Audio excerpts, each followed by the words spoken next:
Refusing to let my brother's family move in after he evicted me years ago? Alright, this is a long one, and I honestly need an outside perspective. Several years ago, I 28F was living with my older brother Tom 37M and his wife Karen 34F.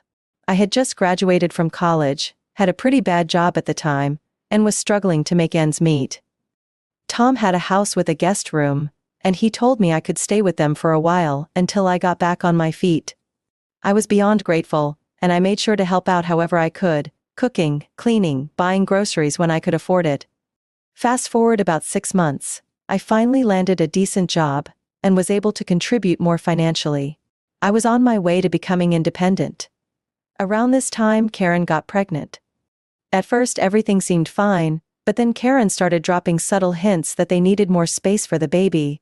The hints soon turned into direct conversations about how they needed the guest room for a nursery. Tom assured me that I could stay until I found a new place, but Karen was clearly becoming more agitated by the day. Then, one afternoon, I came home from work to find all my stuff packed up and sitting in the hallway. Tom told me that Karen had decided they needed me out as soon as possible, no discussion, no warning. He tried to soften the blow by saying they'd help me with a security deposit on a new place, but it was humiliating and hurtful. I ended up couch surfing for a couple of months until I could afford a small studio apartment. It was a really tough time for me, both emotionally and financially. I'll never forget the feeling of being thrown out of my own brother's house like that. Fast forward to now. Tom's life has taken a turn, his business went under, and they're having financial issues. Last week he called me out of the blue sounding desperate. They're being evicted from their house and have nowhere to go. He asked if he, Karen, and their 2 kids could stay with me for a few months while they get back on their feet. Here's the thing. I'm doing much better now. I have a good job, a nice apartment, and I've been saving for a house. I can technically accommodate them, but the thought of letting them move in after what they did to me years ago just doesn't sit right. I told Tom I needed to think about it, and ever since, he's been sending me guilt-trippy texts about how family is supposed to be there for each other, and how they have nowhere else to go. Even my parents have gotten involved, saying I should let them stay with me because they're family, and what happened years ago is in the past. But here's the kicker. Karen hasn't apologized once for how they treated me. Not a word. She didn't even acknowledge it when we spoke on the phone. It's like they expect me to just forget about it and welcome them with open arms. I'm torn. Part of me feels like I should help because they are my family, but the other part of me feels like this is karmic justice. AITA for refusing to let them stay with me after what they did? Or should I let the past go and help them out in their time of need? Top comment. Your parents' house would suit them better because 1. It's larger with built-in child care. 2. They would have an uncertain future in your place because when you buy, there would be no question of them coming with you. 3. Family is supposed to help each other. No doubt Karen's family are gasping to help them. For there is a strange notion that a single female is less entitled to help support than a couple with children, that what you have is more theirs because they are not as low status as you. NTA, you have nothing to gain and everything to lose. Comment 2. Info: how long was Karen pregnant before they kicked you out? And how long were they dropping hints for? How big is your apartment? Must be pretty big to be considering a 4-person family and you. And I assume there is no realistic prospect of them staying with her parents? Obviously it's crappy to pack up all your stuff and just tell you you're out. They should instead have given you a firm date, a deadline with some warning. At the same time, I do feel how understandable or not this is, depends a little bit on how far they felt pushed. Whether Karen was 2 months pregnant and they still had 7 months to prepare the nursery, or if she was 8 months pregnant, the baby could literally come any day, and they'd been dropping hints for a whole 8 months and you'd been ignoring them. I'm also wondering whether you'd been actively hunting for a new place but hadn't found one yet, or just not acted on their hints, direct conversations at all. I kinda blame Tom in this. It was his responsibility to communicate with you more than Karen's. He's your brother. If he wasn't effectively communicating and you were showing no sign of leaving, she may have just snapped and given him an ultimatum. I guess I'm hesitating to just concur with everyone that they treated you like crap. They let you stay at least 6 months. It depends a bit on the details IMO. All that said, even if there's some justification for what they did, if there is bad blood there, then you'd probably be better off helping them financially than letting them stay, if that's possible. You will probably cause less long-term drama by saying no now than by letting them stay, then kicking them out, especially if saying no now is accompanied by an alternative like money. It's possible if you let them stay that they will be out in a few months and everything will be totally fine, but it is a risk. I am going to go against the popular opinion, but here's the deal. Your brother did provide a safe space for you to stay for over 6 months. It's possible that Karen was never thrilled about the idea but let you stay anyway. No matter how wonderful a house guest is, some people just don't like having them in their space, yet your brother and still opened up their house to you.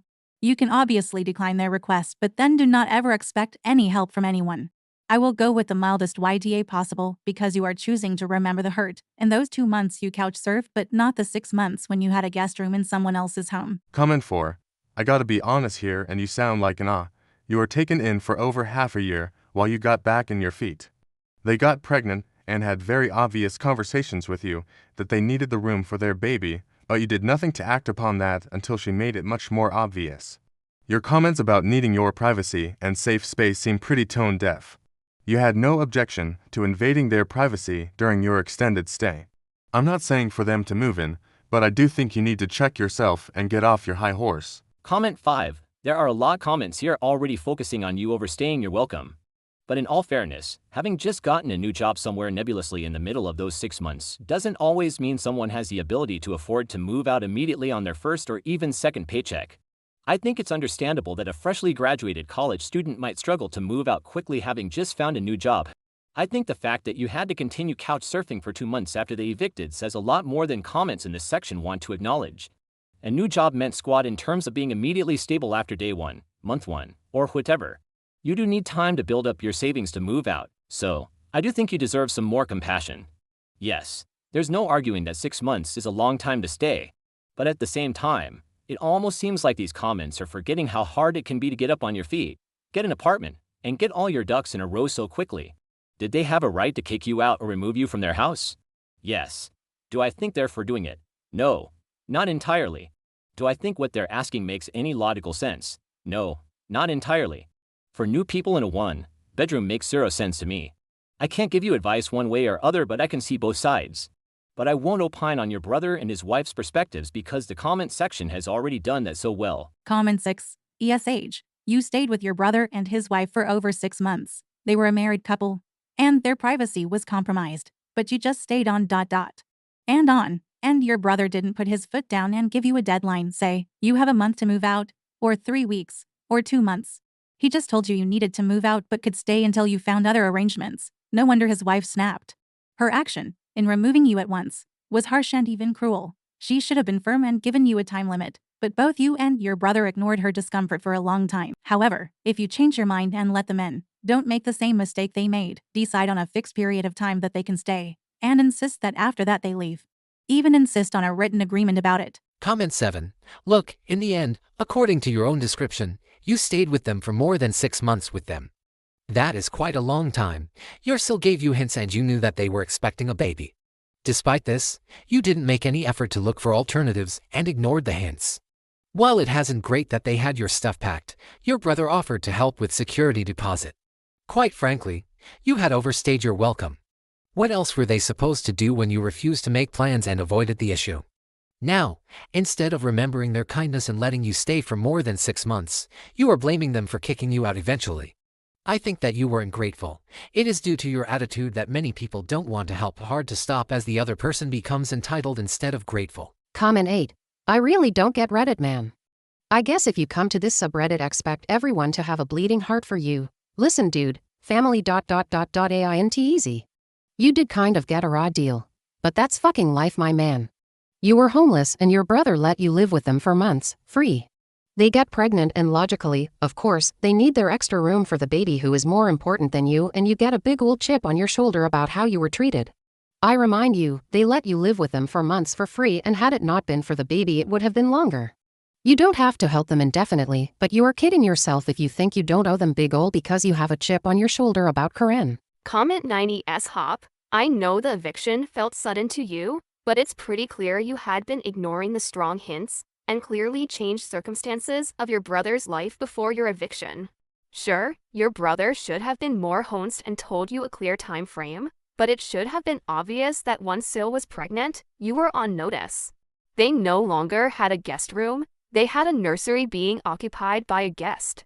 Ignoring your soul's clear discomfort and wishes just because your brother was playing ostrich and placating you rather than being frank, so you actually took the steps to secure an apartment. But honestly, why you should have read the room and started hunting as soon as you knew baby was coming and your financial situation was better, saying that it wouldn't hurt for both B and soul to acknowledge fault on their side and apologize. But you aren't blameless in that situation. Saying that it wouldn't hurt for both B and soul to acknowledge fault on their side and apologize, but you aren't blameless in that situation. What you do now is totally up to you. As others said, they shouldn't just be LOOKABG to you for a solution, a special, without acknowledging the hurt and apologizing. Op is partly here. Her brother put him up for 6 months until Op finally landed a decent job and was able to contribute more financially. Op could have moved out with her brother, saying they'd help Op with a security deposit on a new place, but it was humiliating and hurtful. OP still might never have apologized, but she did put Op up for 6 months, and at least as part of the marital assets did have a stake in offering Op to pay OP's security deposit. As Op wrote, Op can technically accommodate them. If Op wants to square the debt, then Op should offer them 2 months, payback for 2 adults, plus 2 children, or 1.5 months counting each child as a full adult, plus offer to help with a security deposit. A legal consideration would be how would you get them to leave if at the end of the agreed upon term, they refused to leave. But Op didn't ask about the legal implications, so much as whether she somehow owed her brother. If it makes Op feel better, then pack Sill's bags for her the second the agreed upon time is up. Comment 10. It's not really the same thing. Circumstances were completely different. You were a grown adult who overstayed her welcome by months. A baby was on its way, and, from your Sill's perspective, you were not going to get your shit together in the near future. You did need that kick in the ass you were imposing on your brother and his wife, and she was sick of it. She needed to nest as a baby was on the way. Your brother was well-meaning, but was caught between his loyalty to his sister and his pregnant wife. Pregnant wife wins every time, in every scenario. That's life. You were not hard done by her. No one did bad by you. You made your struggles as an adult their problem, and they helped you a lot, but there is limits. Now your bro needs help. He helped you in the past. You should return the favor. If they overstay that welcome or circumstances change, by all means feel free to tell him to find somewhere else. For now, the right thing to do is to help him as he helped you. This is Petty Honest signing off for now. Meow. Thanks for watching. Please like, share, and subscribe, and all that good stuff. Don't forget to leave your honest thoughts in the comment section below. We love a good juicy thought.